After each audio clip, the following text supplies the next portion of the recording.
ഇന്ന് ദുഃഖവെള്ളിയാണ്. അതുകൊണ്ട് ഇന്ന് എനിക്ക് പണിക്ക് പോകണ്ട. പക്ഷെ അങ്ങനെ വീട്ടിലിരിക്കാൻ അമ്മ സമ്മതിക്കില്ലല്ലോ. ആദ്യത്തെ പണി അമ്മ തന്നെ തന്നു. റേഷൻ കടയിൽ പോയിട്ട് അരി സാധനങ്ങളൊക്കെ മേടിച്ചുകൊണ്ട് വരാം. കട തുറക്കില്ലെന്ന് ഞാൻ ആവുന്നത് പറഞ്ഞു നോക്കിയതാണ്. പക്ഷെ അമ്മ സമ്മതിക്കുന്നില്ല. ഞങ്ങളുടെ വീടിനടുത്ത് 3 കടകളാണുള്ളത്. 3ഇടത്തും പോയിട്ട് ഉറപ്പിച്ചിട്ടാണ് ഞാൻ വീട്ടിൽ തിരിച്ചെത്തിയത്. ഇനിയും അവിടെ തുടർന്നാൽ അടുത്ത പണികൾ വരുന്നുള്ളതുകൊണ്ട് ഞാൻ പതുക്കെ വീട്ടിൽ നിന്ന് ഇറങ്ങി. നേരെ പോയത് നമ്മളെ ബ്ലൂ ഡയമണ്ട് മാളിലുള്ള മിറാജ് സിനിമാസിലേക്കാണ്. പടം നേരത്തെ ബുക്ക് ചെയ്തുകൊണ്ട് നേരെ സിനിമയ്ക്ക് കയറി. സിനിമയുടെ പേര് വാഴ 2.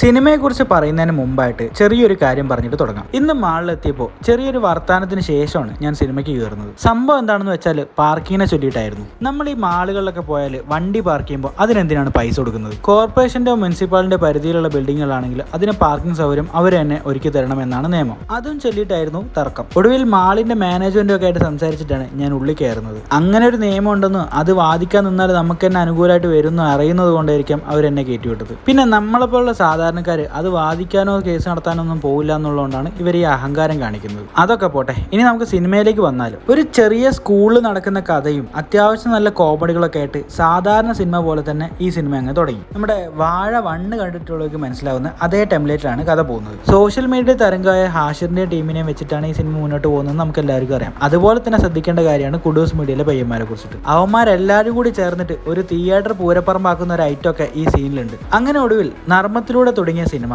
ഒരു വല്ലാത്ത സിറ്റുവേഷനിലൂടെ കടന്നു പോയിട്ട് സീരിയസ് ആയിട്ടുള്ള ഒരു ഭാഗത്താണ് ഇൻട്രോയിൽ കൊണ്ട് നിർത്തുന്നത്. ഏതാണ്ട് ഇതിനോട് സാമ്യമുള്ള രീതി തന്നെയായിരുന്നു വാഴ 1ന്റെയും അവസ്ഥ. സെക്കൻഡ് ഹാഫും ഒന്നിനൊന്ന് മെച്ചം. സ്കൂൾ ലൈഫ് തുടങ്ങി കോളേജ് ലൈഫിൽ അവസാനിക്കുമെന്ന് വിചാരിച്ച സിനിമ വിദേശത്തേക്കൊക്കെ കൊണ്ടുപോയിട്ടാണ് അവസാനം നിർത്തുന്നത്. വളരെ ഇമോഷണൽ ആയിട്ട് പോകുന്ന സെക്കൻഡ് ഹാഫ് ആയതുകൊണ്ട് കുറെയൊക്കെ നമുക്ക് റിലേറ്റ് ചെയ്യാൻ പറ്റും. അതുകൊണ്ട് തന്നെ ഫസ്റ്റ് ഹാഫിൽ ചിലപ്പോൾ കണക്ട് ആവാത്ത ആൾക്കാർ സെക്കൻഡ് ഹാഫ് ആവുമ്പോഴേക്കും മുഴുവനായിട്ടും സിനിമയിലേക്ക് കണക്ട് ആവും. പിന്നെ എടുത്തു പറയേണ്ടത് റിയൽ ലൈഫിൽ നമ്മൾ ആഘോഷിച്ചുള്ള ചില സന്തോഷങ്ങൾ ഇതിലേക്ക് വരുമ്പോൾ വല്ലാണ്ട് സങ്കടപ്പെടുത്തുന്നുണ്ട്. അങ്ങനെ ഒടുവിൽ നർമ്മത്തിൽ തുടങ്ങിയ സിനിമ ഒരു മനപ്രയാസത്തോടെ കടന്നു പോയിട്ട് അവസാനം കൊണ്ടെത്തിക്കുന്നത് ഒരു ഫീൽ ഗുഡ് മൂവി ആയിട്ടാണ്. ഇതെങ്ങനെ പഴയ വാഴയുമായിട്ട് കണക്ട് ആവും എന്ന് എനിക്കൊരു പിടിയും കിട്ടിയില്ല. അവിടെ എവിടെയായിട്ട് പഴയ കഥാപാത്രങ്ങളുടെ അച്ഛന്മാരെ കാണിക്കുന്നുണ്ടെങ്കിലും മെയിൻ ക്യാരക്ടേഴ്സിനെ ഒന്നിനെ പോലും കാണിച്ചിട്ടുണ്ടായിരുന്നില്ല. പക്ഷെ ആ പ്രശ്നം അത് പേര് കാണിച്ചു കഴിഞ്ഞപ്പോൾ തീർന്നു. സസ്പെൻസ് ആണ്, സ്പോയിലർ ആണെന്നൊക്കെ അറിയാം, എന്നാലും പറയാം അത്രയ്ക്ക് പഞ്ചായിരുന്നു ഈ സീൻ. ഇനിയും കണ്ടു കഴിയാത്തവരുണ്ടെങ്കിൽ എന്നോട് ക്ഷമിക്കുക. അങ്ങനെ ഒടുവിൽ ഇന്നത്തെ സിനിമയും കണ്ടു തീർത്തിട്ട് ഞാൻ തിരിച്ച് വീട്ടിലേക്ക് മടങ്ങുന്നു.